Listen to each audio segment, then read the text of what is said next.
Hey folks, I'm going to be reading to you from the McIlvaney Intelligence Advisor. It's September's issue. Its title is called, "What Will It Be Like to Live in a Socialist America?" The goal of socialism is communism. That was Vladimir Lenin. Introduction. A socialist America will change everything from A to Z for Americans. Virtually all constitutional protections for your life, liberty, privacy, freedom of movement, property rights, and raising of your children, and even freedom to practice your religion without government restrictions or interference are being, or will be, removed. Many of these freedoms are already gone. All freedoms of privacy is being removed as virtually all cell phone calls, emails, and faxes are monitored by the government and are digitally fed into NSA or other government computers for future reference as if or when you come under scrutiny. All credit card and debit card transactions are monitored, electronically recorded for future government scrutiny, and will be used by the government to profile alleged or potential enemies of the state. Think conservatives, Christians, constitutionalists, outspoken opponents of government policies, the politically incorrect, etc., etc. The surveillance of society. All communications monitored. Your cell phone, debit card, credit card transactions, and ultimately email communications can and will be used as electronic tracking devices to pinpoint your exact location within a few feet. If the government has you under scrutiny, i.e. on their watch list, or considers you a potential threat to the state. Speaking of electronic tracking, consider the census workers taking GPS readings of the exact front door location of millions of Americans' homes over the past year. And for what future purpose? Use your imagination. Electronic surveillance of the people did not just start under Barack Obama, but it is now accelerating. Since its inception a number of years ago, the widely used Google Internet search engine has funneled all electronic data on every inquiry you have ever made or website you have ever visited into NSA computers to provide an instant psychological, political, financial profile on you for future inquiries into your loyalty or danger to the state, your political incorrectness, etc., etc. Just a little note, as an alternative to Google, you can use startpage.com. They do not track anything that comes through there. They don't keep track of anything. Needless to say, we are under growing video surveillance in public places, ostensibly to fight crime and terrorism. Our banking, investment, financial, travel, and medical activities are electronically monitored in real time and can be instantly accessed by government agencies. We are all subject to total bag and body searches at airports, in spite of the fact that 100% of terrorist attacks in America have been perpetrated by Middle Eastern Islamic men, and, worth repeating, virtually all of our communications in America are now monitored by the government. In some future crisis or state of emergency, there could or would be a massive roundup of all persons deemed to be a threat to the socialist regime, as happened in Nazi Germany, Soviet Russia, Mao's Red China, etc.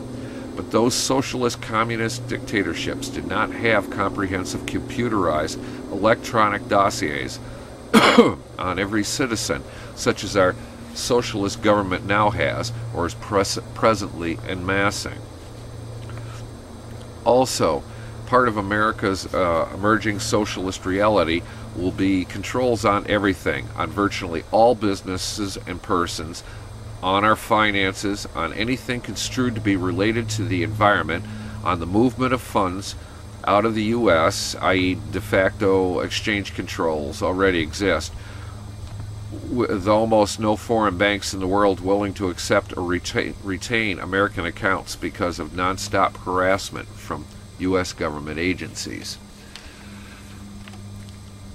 Retirement assets may be nationalized or come under strict government controls. Retention or acquisition of anything but small amounts of cash will be restricted, i.e. cash and gold and silver are anathema to socialists because they are hard to monitor, track, and control by socialist governments, and strict control of money is one of the socialists' chief methods of people control. Worth repeating, a sizable sum, i.e. percentage of your assets, in cash and gold or silver coins held personally in your possession are essential survival items. I don't quite agree with that, but that's neither here nor there.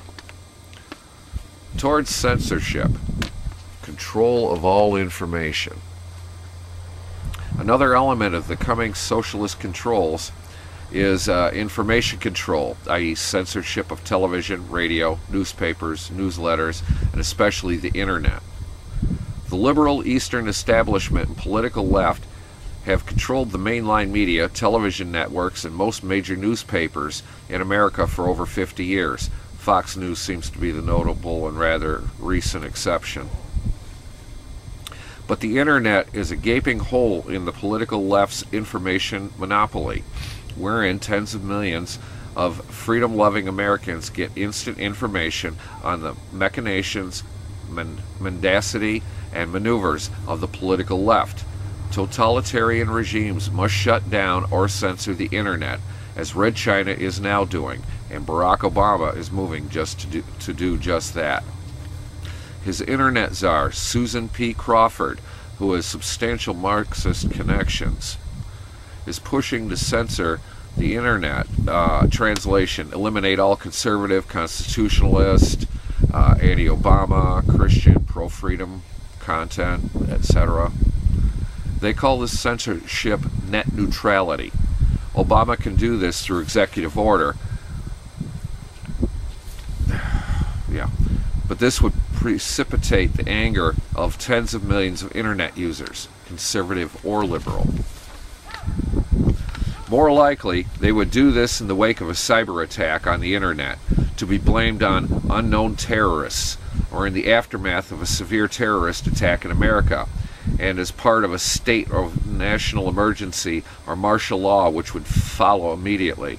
When the Reichstag, the German Parliament building, was burned down in 1933, shortly after Hitler came to power, incidentally it was burned by the Nazis, Hitler declared by executive order total press radio censorship, and a police state was put in place within 1 day in Germany.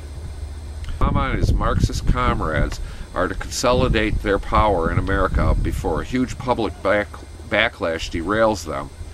They must have a huge Reichstag-like crisis followed instantly by a state of emergency and total media, press, internet censorship. A major terrorist crisis may be the only thing standing between us and a potential total dictatorship in America. For more detailed information on the Marxist fifth column, now well entrenched in the bowels of the American government, there's a book, The Manchurian President, Barack Obama's Ties to Communists, Socialists, and Other Anti-American Extremists by Aaron Klein. Okay. In June, Senate Democrats, partnering with Senator Joe Lieberman, proposed kill switch legislation, which called the Protecting of Cyberspace as a National Asset Act, which would give President Obama or any future president the power to entirely shut down the internet for 4 months without congressional oversight or approval. Senate Democrats defended the bill by saying that Obama already has the power to shut down the internet and any media in a state of emergency, and Senator Lieberman defended the censorship, saying, right now, China, the government, can disconnect parts of its internet in case of war, and we need to have that here too. Yeah, you heard that right. The fact is that China uses rhetoric about the need to maintain security and combat cyber warfare by regulating the web, while in reality their entire program is focused around silencing anyone who criticizes the state. Obama and the Socialist Democrats are trying to do the same thing in America, if possible before November midterm elections or before the 2012 elections. The political left in Congress and the White House are pushing this technological iron curtain with the propaganda spin about the need for cybersecurity in order to mask the real agenda behind the legislation. That agenda is to strangle the runaway growth of alternative and independent media outlets, which are exposing government power grabs, corruption, and people control efforts.